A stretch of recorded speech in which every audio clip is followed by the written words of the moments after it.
my fight fans? So I want to talk to you guys about something. What do you think is going on with Conor McGregor? Like I remember hearing in earlier this year that he was talking about coming back. I remember there was speculation about a summer comeback. Then there was a fall comeback. Then there was talks about possibly a New York comeback in November and winter. Now it's just all hush hush. Now we don't know when he's going to come back and who he's even going to fight against. Of course, we all wanted that Nate Diaz fight, that final trilogy, that final nail in the coffin, both 1-1 apiece.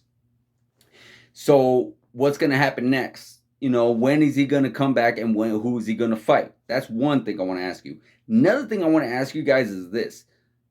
Why is he lifting so much weight? I mean, I follow him on a social media. I see what he's doing, and I'm sure 100% he's not going to put out everything. 100% no, he's not going to put out all his training, all his details. He's not going to do all that. But I just see the size that he's put on. From the time he was a featherweight to a lightweight to even fought a little bit at welterweight, but nonetheless, he still fought lightweights. Yeah, I've never seen that like someone do as much as he is. And here's the thing, guys. I mean, of course, for those who fight and know, lifting weights is a very, very small part of what it takes to be a fighter. It does help. It does help. It does make things somewhat more easier, especially when it comes to grappling and wrestling. But I promise you, I've lifted weights and I've done boxing before, and it does play a factor in the cardio. It does play a factor in the endurance. Your body is going to need more oxygen to keep those muscles moving and working.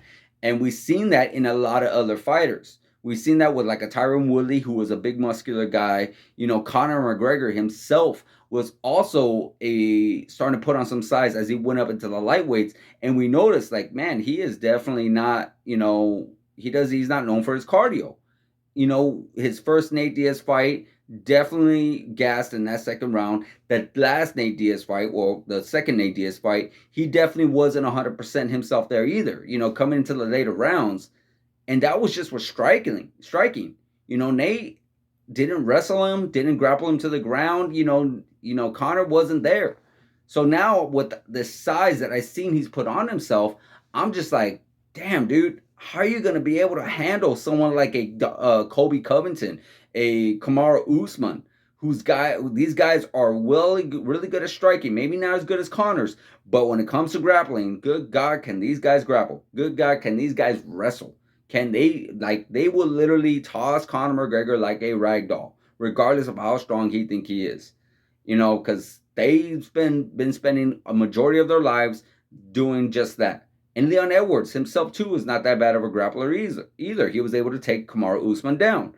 Then we've seen you got some other well-known grapplers up in there, too. You got Bilal Muhammad, probably the high-level striker that Conor would actually do decent against. Not saying he would actually beat him, would be Jorge Masvidal. And with this size that I've seen Conor on, I'm more like, can he even make lightweight anymore? Or does he even want to? I do not know. I really don't know. And what I was talking about earlier, who's he going to face? My prediction is this. I think he's waiting for that championship. The Charles Oliveira, Islam Makhachev, October 22nd fight to go down. UFC 280, I think it is. And we've heard Charles Oliveira multiple times say the only reason he's fighting Islam Makhachev is because he wants to fight Conor McGregor.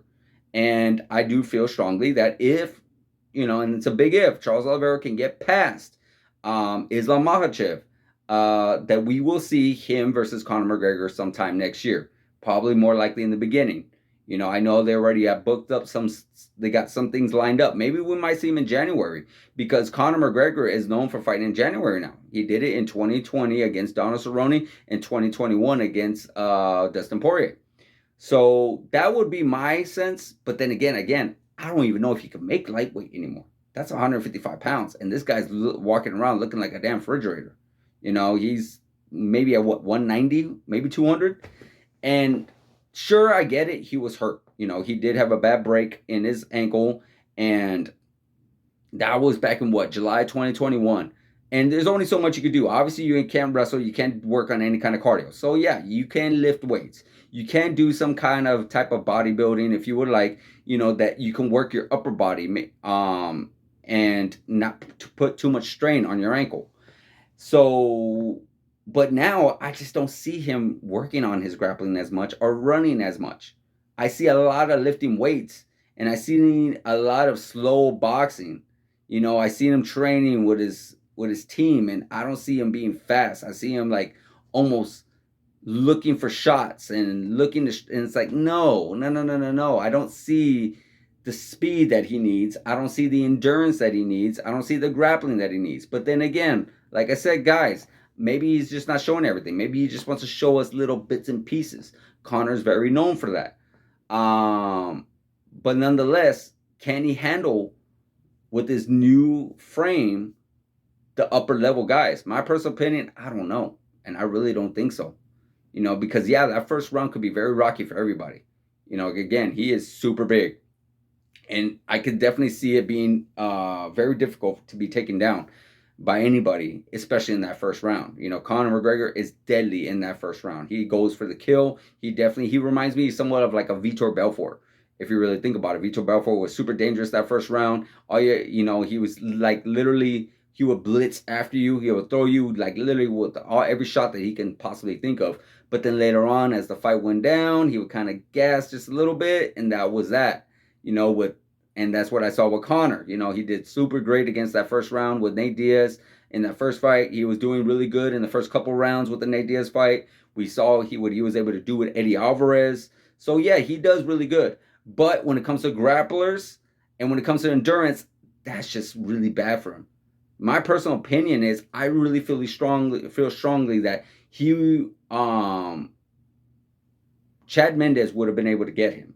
If Chad Mendes back in 2015 in July, I believe this fight was for the interim featherweight title. If Chad Mendes had a much longer camp, I really feel like Conor McGregor would have been in much more trouble, because he was in trouble in that fight. And regardless, he was getting taken to the ground, he was getting ground and pounded, and that was Chad Mendes off a 2-week camp.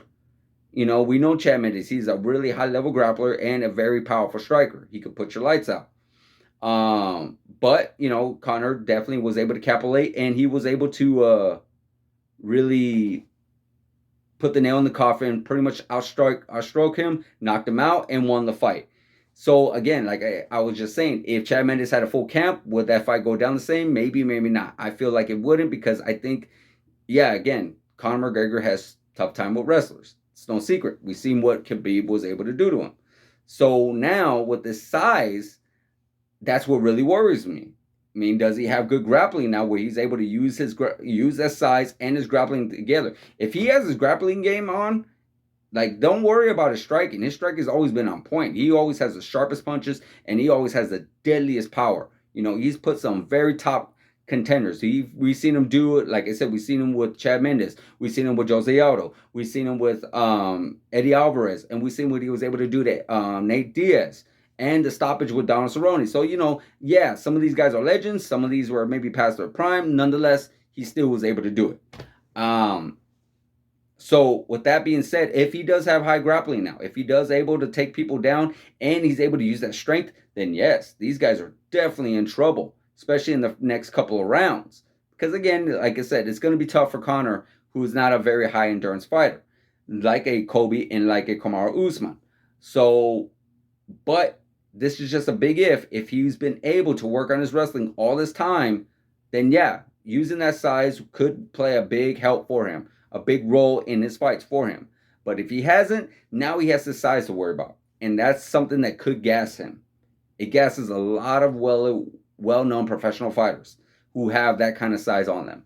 So, I don't know, guys. I really don't know. I really don't think it's a good idea, but that's just my personal opinion. Let me know what you guys think in the comments. Let me know if you think it's a good idea for him to put on that size, or if it's a bad idea. Who is he going to fight next? Who he should fight next?